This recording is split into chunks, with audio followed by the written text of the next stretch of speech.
Well, there is definitely some more interesting things going on with PlayStation, some more PlayStation related news that I honestly thought was worth taking a little bit of time to talk about. So, the first and most important piece of news, in my opinion, is apparently Jim Ryan of Sony has taken a new position as president of Sony Interactive Entertainment. It says here in a somewhat abrupt piece of news, Sony Interactive Entertainment has announced that Jim Ryan will be taking over for John Codera as president and CEO of SIE. Codera, who was appointed to the position after Andrew House left in October 2017, has been serving as the SIE leader for slightly over a year and will be exchanging positions with Ryan to focus more on the user and network experience areas. Ryan has been at Sony since 1994 and long been a fixture of Sony Computer Entertainment Europe. For the last year, Ryan has been Codera's deputy president at SIE, but now appears to be taking the full role over. In 2017, Ryan dismissed the idea of backwards compatibility for PlayStation consoles, telling Time, "When we've dabbled with backwards compatibility, I can say it is one of those features that is much requested, but not actually used much."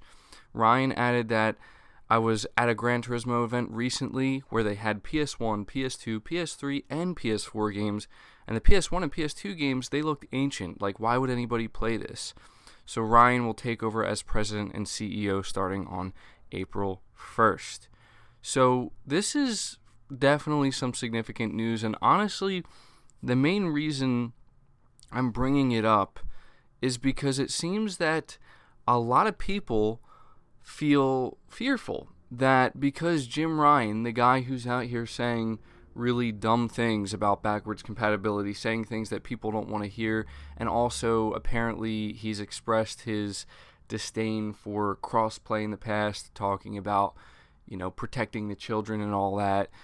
A lot of people feel that he's going to hamper and really put a rain cloud over the idea of backwards compatibility going into the future with the PlayStation 5 and also crossplay. Now, I would argue that most gamers probably care a lot more about backwards compatibility than they do crossplay, at least at this moment in time when it comes to Sony. And historically, Sony's been pretty good with backwards compatibility, except for the PS4, probably due to the PlayStation 3's architecture and whatnot. And so people just don't like this stance that Jim Ryan has taken. But I honestly don't think you need to worry about backwards compatibility with the PlayStation 5. There's really no reason. It's going to happen. Sony's not crazy like that. At least I don't think anybody wants to genuinely believe that they are. PlayStation 5 will have PS4 backwards compatibility, and maybe they will find a way to make it so that you can even play older games like maybe possibly PS3 games, PS2, PS1. But I think the main concern here is whether or not PlayStation 4 games will be compatible with the PlayStation 5. They will be. You can bet your bottom dollar on it. They will be. Sony will absolutely not come out here, announce a PS5, and say that it can't play PS4 games. That would be absolute insanity on their end. So, a move like this is definitely interesting because John Codera was not in this position very long, and you kind of have to wonder why or what is causing this. But one thing you can feel good about is that, for whatever you may think about Jim Ryan, he has been here since the beginning of PlayStation, and he's been with it all this time, and he is no doubt part of the reason why it's so successful in Europe and stuff like that. So it'll be interesting to see what this may do. I wouldn't expect any massive changes, any sudden changes. This is definitely happening because, Sony's really they're doing a lot of stuff behind the scenes with the PlayStation 5, so there's going to be a little bit of a shake-up. There's going to be a lot of moving parts, a lot of things going on. When it comes to crossplay, that's a whole nother story, honestly. I will touch on this really quick. Apparently, Sean Layden came out here in an interview and said that, hey, we're all for crossplay. We're totally ready for it. It's up to the developers at this point. And then right after he said those comments, the developer of Wargroove has come out and basically said, yeah, no, we contacted PlayStation, our manager, and they're saying no to crossplay. And so it makes, it's making Sean Layden look like a liar. And you know what? Come on, guys. Like, be real here. He's not lying. Sean Layden and people in these positions would not come out here and just blatantly lie about something that's just completely untrue.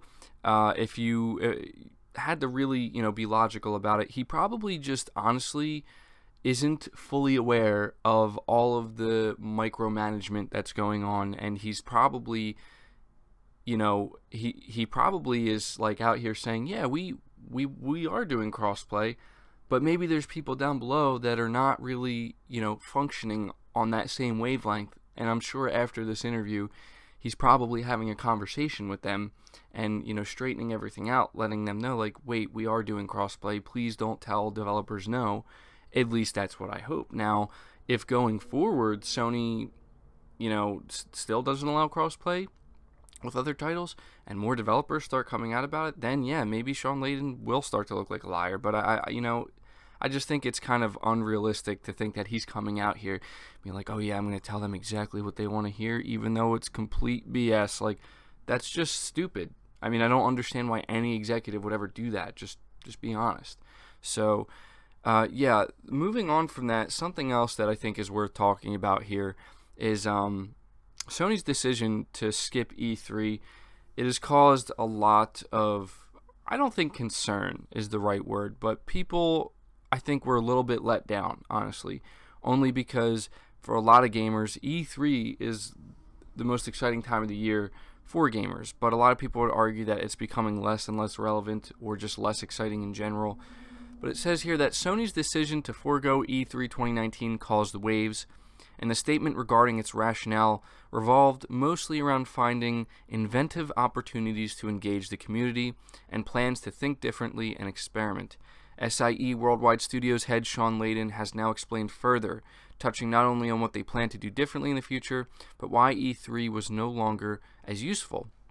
Layden told CNET that the nature of E3 has been built up around standards that no longer apply both for retailers and journalists. At its inception, the show had been a place for retailers to plan their stock and for journalists to plan to cover stories for magazines. In the modern era, he says, both of those have shifted.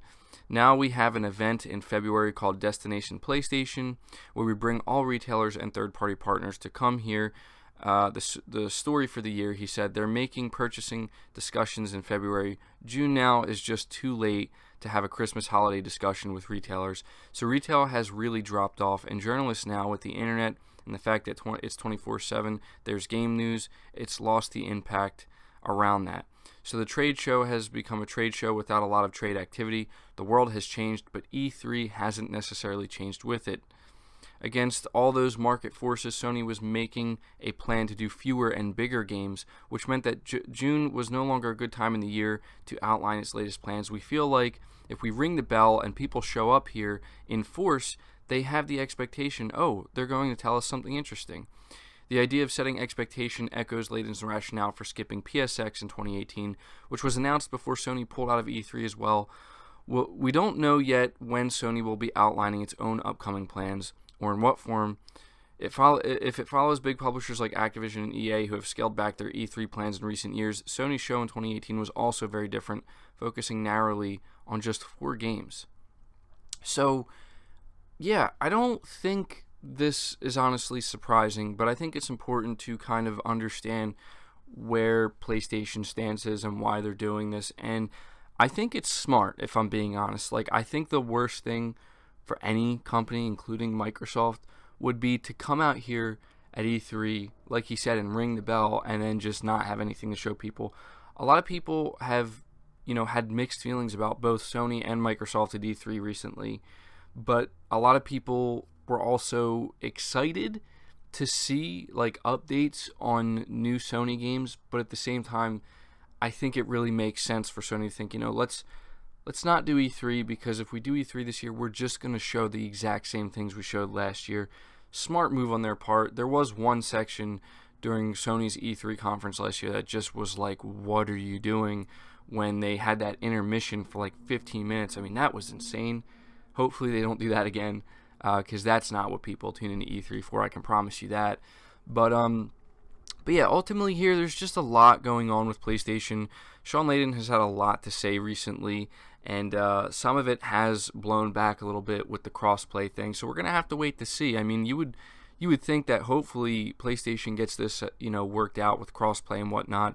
I'm all for crossplay. I'm not against it at all. I think it's something that PlayStation should embrace. Just because it's good for the gamers, it's good for everybody involved usually, and I do think crossplay is essentially the future of how people are going to play their games and interact. But that's pretty much going to do it for this video, guys. I didn't want to make it too long. I just wanted to cover this last bit of PlayStation related news that we got recently. So at this point, I'm going to ask you to let me know your thoughts down below. What do you think about all this? What do you think about Jim Ryan now being the president of Sony and PlayStation? Does that excite you, or does that have you nervous, or do you think people are overreacting with the whole backwards compatibility thing? What do you think about Sean Layden's comments on why they're skipping E3 this year? I will be interested to see what you guys have to say. Be sure to leave the video a like if you did enjoy it, subscribe to the channel if you're new, hit the bell notification icon, and be sure to share the video out as well, because that also really helps. But until next time, guys, take care.